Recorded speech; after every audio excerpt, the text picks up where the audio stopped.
Well, Neil, as always, we reflect on last week's game before we move towards looking ahead to this week. What were your thoughts looking back on the Boston draw last week? Well, I think it looks a better draw now. We've seen them go away to Yeovil and win 3-0. I actually thought they were really good, really strong. Um, Put it on us, asked questions of us. Manager's done a great job there, and I think they'll win. They've got a lot of games in hand and they've got a lot of work to do, but I think they'll beat a fair share of teams if they carry on like that and they don't pick up any injuries. And obviously, the long throw is a weapon, which we found out. You know, we didn't deserve to. If you look at the pure stats and territorial advantage, we didn't deserve to win. But obviously, when you're 1-0 up going into the 93rd, 94th minute, or 2-1 up, should I say, going into the 93rd, 4th minute, then it feels like a loss. So, I look at it. Can I ask much more from a group of lads who have had a lot of games with at times a sort of bit of an injury hit squad and had to keep going to the well without being able to freshen them up? I'm not sure I can. To have all them 8 out of 10 away games, a lot of travelling, and to only still sort of lose 1 in 17, I think it's pretty remarkable from the group. So I need to pat them on the back, but keep trying to drive them forward as well, because I think you've seen with the rearranged games now that the schedule looks pretty relentless now from now to the sort of early start of May. And you alluded after the game last week of some of the absentees and the reasons behind that. What are we looking at for numbers for tomorrow's game? Yeah, I think a bit better. Obviously, Junior, thank God, his lad has come through it, managed to get him home, and things are looking more positive there. So that's great. We did the right thing. We give him time to be with his family, and now he's back in and he's trained this week. So Junior's sort of back into the fold, which is going to be invaluable going forward, particularly for the amount of games we're going to have coming up. Lewis Walker joined in training today. But that's his first time training for 3 weeks, so we've got a decision to make whether we think he's got any time off the bench in him tomorrow. So that's something we'll discuss once we know he hasn't reacted to training today.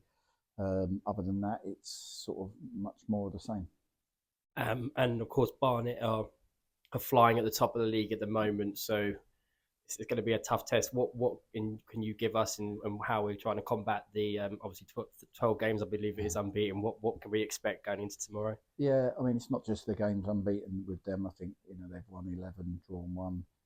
I think they've scored something like 30 goals and conceded 2 or 3. It's ridiculous. So Dean's done a great job alongside Connor and the rest of his staff. They're good people, great company to be around, but they're relentless, and they've spent 3 years building this, and they got to the playoffs year 1 and it never worked out in the first game. They got to the semi-final. They were the second best team in the league behind Chesterfield last season, and got it wrong as they could probably get it in the semi-final. And this time around, they don't want to take them chances. And I've said for a long while from the start of the season, when people have asked me about this league, I've said Barnet are the best team I've seen. I think York and Forest Green are good, but Barnet are the best, and they're showing that now, I think. So it's a real challenge. Very athletic, very attack-minded, very brave, and they're going to ask 1,000,001 questions of us. And the long and short of it is, and I've said this to the players, we're going to have to absolutely play at our best. Every man is going to have to put one of their best performances in on the season if we're going to get anything from the game. And looking beyond this weekend, we found out today the news of Aldershot in the semi-final is now been sold out. And also, you touched on the amount of away journeys we've had in recent weeks. That also means we've got a lot of home games coming up as well. So it's a time to rally behind the team and try and get as many fans down here to push the boys on.